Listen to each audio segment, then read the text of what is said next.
이 시간에는 누가복음 1장 5절에서 25절의 말씀을 세례 요한의 잉태라는 제목으로 나누도록 하겠습니다. 먼저 5절에서 7절입니다. 유대왕 헤롯 때에 아비야 반열에 제사장 한 사람이 있었으니 이름은 사가랴요 그의 아내는 아론의 자손이니 이름은 엘리사벳이라. 이 두 사람이 하나님 앞에 의인이니 주의 모든 계명과 규례대로 흠이 없이 행하더라. 엘리사벳이 잉태를 못함으로 그들에게 자식이 없고 두 사람의 나이가 많더라. 본문에 들어가기 전에 먼저 사가랴와 엘리사벳 두 사람의 이름을 살펴보겠습니다. 먼저 사가랴는 우리가 흔히 스가랴라고 많이 하는 이름인데 하나님께서 기억하셨다는 의미를 가지고 있습니다. 그리고 엘리사벳은 하나님께서 도우셨다라는 의미를 가지고 있죠. 다 아시겠지만 세례 요한의 탄생은 하나님의 은혜이고 기적입니다. 엘리사벳은 불임의 상태였고 신체적 조건에서도 두 사람은 아이를 갖기에는 나이가 너무 많았기 때문에 그렇습니다. 본문에는 두 사람이 이 기적의 주인공이 될 수 있는 신랏 같은 이유가 보입니다. 첫째, 두 사람 모두 제사장 집안의 후손입니다. 둘째, 두 사람 모두 하나님 앞에 늘 의로운 사람이었습니다. 본문은 두 사람이 주의 모든 계명과 규례를 흠이 없이 행했다는 것을 그들이 의로웠다는 근거로 말합니다. 이것은 두 사람이 언제나 하나님과 동행했다는 뜻이기도 합니다. 사역의 현장에서 세례 요한 스스로는 자신에 대해 예언자 이사야가 말한 대로 나는 광야에서 외치는 이의 소리요 라고 선포한 바가 있습니다. 세례 요한의 부모가 제사장의 후손이었고 의로웠다는 조건은 세례 요한이 외치는 소리의 역할을 하는데 한 몫을 더했을 것입니다. 소리를 낼 만한 사람이 소리를 내고 있다는 것이지요. 일상에서도 어린애가 자라는 과정을 보면 처음에는 소리를 지릅니다. 그러다가 나중에는 말을 하게 됩니다. 하나님을 믿는 믿음이 황량해진 그때의 그 세상에서 사람들을 향해 외치는 소리가 먼저 있어야 그 소리를 딛고 하나님의 말씀인 예수님이 이 땅에 임하게 된다는 하나님의 섭리를 우리에게 일깨워 줍니다. 8절에서 10절입니다. 마침 사가랴가 그 반열의 차례대로 하나님 앞에서 제사장의 직무를 행할세 제사장의 전례에 따라 제비를 뽑아 주의 성전에 들어가 분향하고 모든 백성은 그 분향하는 시간에 밖에서 기도하더니 8절에서 10절은 제사장 직무의 관례와 백성들의 관행적인 신앙생활을 보여줍니다. 여느 때와 마찬가지로 운영되고 있는 일상의 모습인 것이죠. 관습적이지만 하나님께 분향하고 기도하는 이스라엘의 삶이 면면이 이어지고 있습니다. 그런데 여기 우리 성경에는 나타나지 않은 표현이 헬라어 본문 5절과 8절에 나옵니다. 그것은 무엇이 되었다라는 표현입니다. 이러한 일상이 하나님의 특별한 시간과 사건으로 바뀔 때가 있습니다. 그러나 사람들은 그것을 알 수 없습니다. 하나님의 때는 그분만이 아시고 예고 없이 도적처럼 옵니다.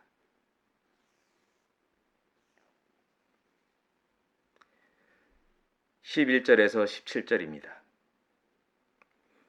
주의 사자가 그에게 나타나 향단 우편에 선지라. 사가랴가 보고 놀라며 무서워하니 천사가 그에게 이르되 사가랴여 무서워하지 말라.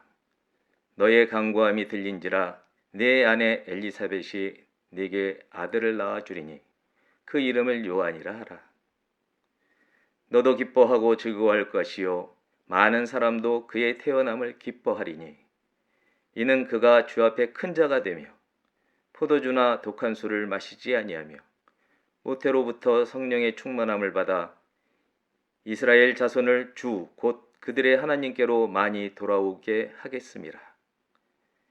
그가 또 엘리야의 심령과 능력으로 주 앞에 먼저 와서 아버지의 마음을 자식에게 거스르는 자를 의인의 슬기에 돌아오게 하고 주를 위하여 세운 백성을 준비하리라.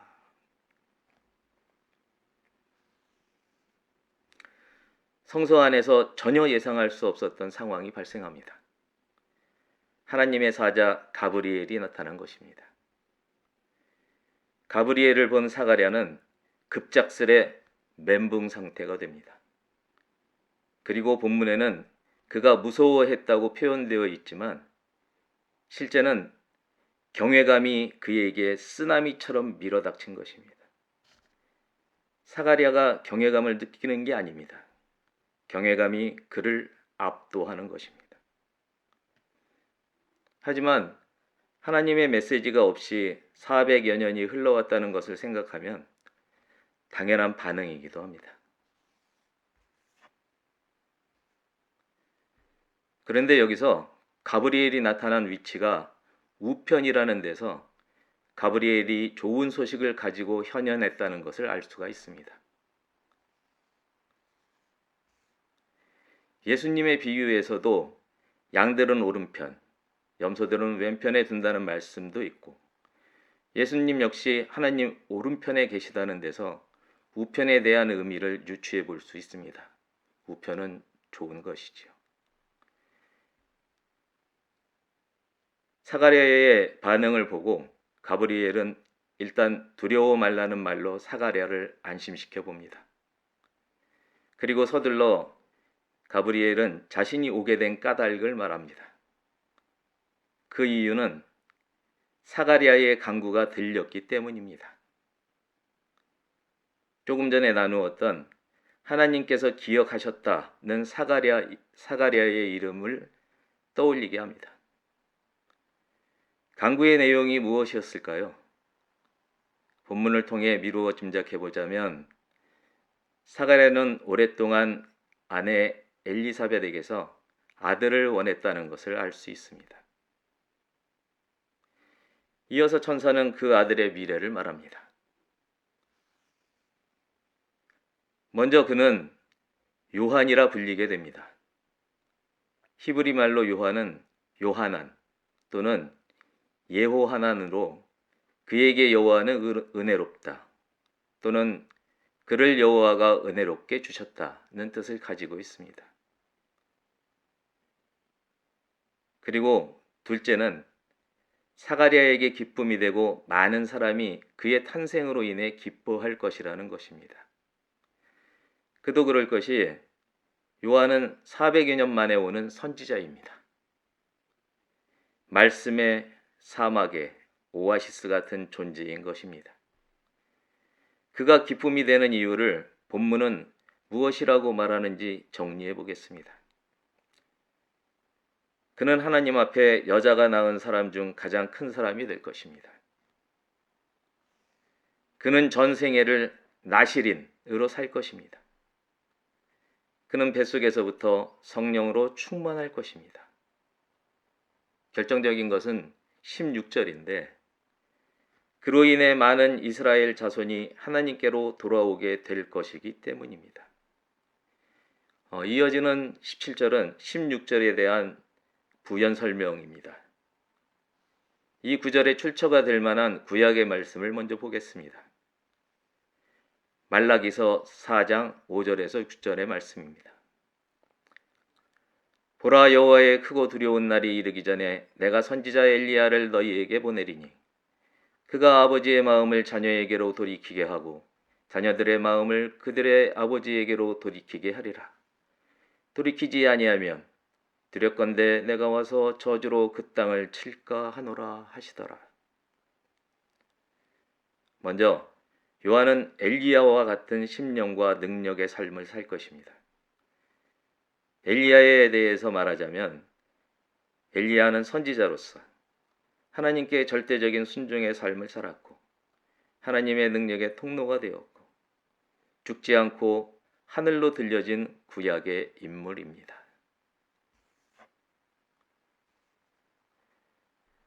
그리고 요한은 그 심령과 능력으로 선조들, 구체적으로 말하자면 아브라함과 이삭과 야곱의 믿음의 마음을 작금의 후손들에게 돌아오게 할 것입니다. 그래서 하나님으로부터 멀어진 후손들의 마음가짐을 하나님의 사람들이 가지는 슬기로운 상태로 돌아오게 할 것입니다. 그리고 그 결과로서 그 후손들을 예수님을 메시아로 맞이할 백성으로 준비시킬 것입니다.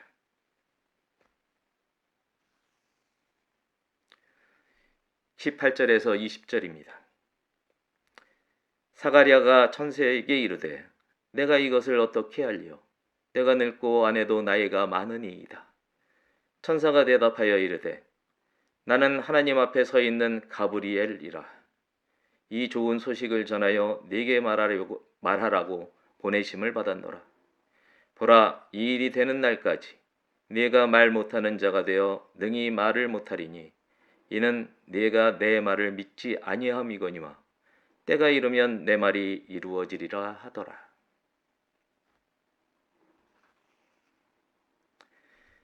사가랴는 자신과 아내 엘리사벳이 나이가 많다는 이유로 가브리엘에게서 전해 들은 말을 앞으로도 이해하지 못할 것이라고 말합니다.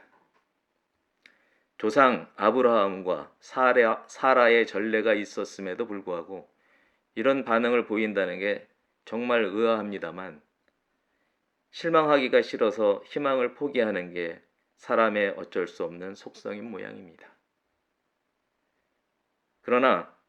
그러자 가브리엘이 사가랴의 불신을 책망합니다. 책망의 내용인즉슨 이렇습니다. 첫째, 자신은 하나님의 말씀을 전할 뿐이니 사가랴는 하나님을 믿지 못하는 게 됩니다. 둘째, 불신에 대해서 사가랴는 대가를 치러야 됩니다. 그 대가는 말로 지었기 때문에 말 못하는 것으로 치러야 되는 것입니다.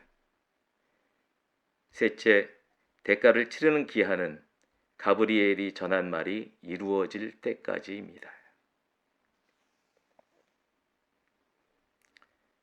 21절에서 23절입니다. 백성들이 사가랴를 기다리며 그가 성전 안에서 지체함을 이상히 여기더라. 그가 나와서 그들에게 말을 못하니 백성들이 그가 성전 안에서 환상을 본 줄 알았더라. 그가 몸짓으로 뜻을 표시하며 그냥 말 못하는 대로 있더니 그 직무의 날이 다 되매 집으로 돌아가니라. 앞에 일어난 사건은 여느 때와 달리 사가랴를 긴 시간 성소에서 지체하게 만듭니다. 밖에서 기다리고 있는 백성들이 기이하게 여기고 있었을 것이 당연합니다. 게다가 성소에서 나온 사가랴가 말을 못하니 뭔가를 보았겠구나 백성들은 생각했습니다. 여기서 22절에 사용된 환상 또는 이상이라는 말은 우리말에서는 실제로 없는 것을 의미하지만 헬라어에서는 현현이라는 뜻도 가지고 있습니다. 그러니까 천사의 등장이 백성에게는 헛것이고 사가랴에게는 믿지 못할 현실이 됩니다.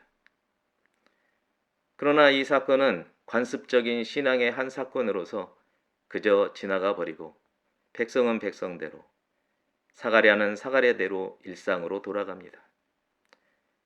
우리의 고향인 하나님 나라로 돌아가는 사람은 없고 다 자신의 세상 집으로 돌아가는 것입니다. 아직은 희망상실 시대를 살아가고 있는 모습입니다. 24절과 25절입니다. 이후에 그의 아내 엘리사벳이 잉태하고 5달 동안 숨어 있으며 이르되 주께서 나를 돌보시는 날에 사람들 앞에서 내 부끄러움을 얻게 하시려고 이렇게 행하심이라 하더라. 이 일이 있은 후에 엘리사벳이 세례 요한을 임신하게 됩니다. 여기서 이 일이 있은 후에라는 표현은 세례 요한의 수태가 사람의 사건임을 알려줍니다. 또 임신한 엘리사벳이 5개월 동안 숨어 있었다고 표현하고 있는데, 숨어 있었다는 단어는 건축물에 비유하자면 밖에서 들여다 보이지 않는 4개의 면으로 둘러싸인 장소 안에 무엇을 두었다는 것을 의미합니다. 엘리사벳이 뱃속에 아이의 안전을 위해서 조심스레 집에 머물렀다는 뜻입니다. 허기는 아이를 중심에 놓고 보면 아이의 안전을 위협하는 것들로부터 숨은 것이 되겠지요. 이 기적에 대해 엘리사벳은 하나님이 나를 보살피셔서 사람들 앞에서 아이를 갖지 못하는 수치를 없게 하셨다고 찬양을 올립니다. 하나님께서 도우셨다는 엘리사벳의 이름이 기억나게 됩니다.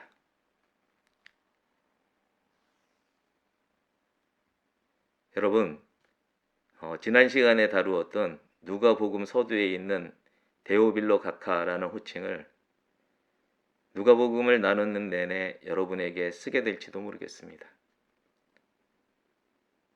누가복음을 접하고 누가복음의 그 이야기를 듣거나 그 책을 앞에 두고 있는 사람들은 다 귀한 하나님의 친구라고 볼 수 있기 때문입니다. 우리 데오빌로 각하님들, 여러분 하나하나가 예수님의 말씀을 잉태해서 여러분의 삶이 예수쟁이, 작은 예수의 삶을 살기를 주님의 이름으로 축복합니다. 기도하겠습니다.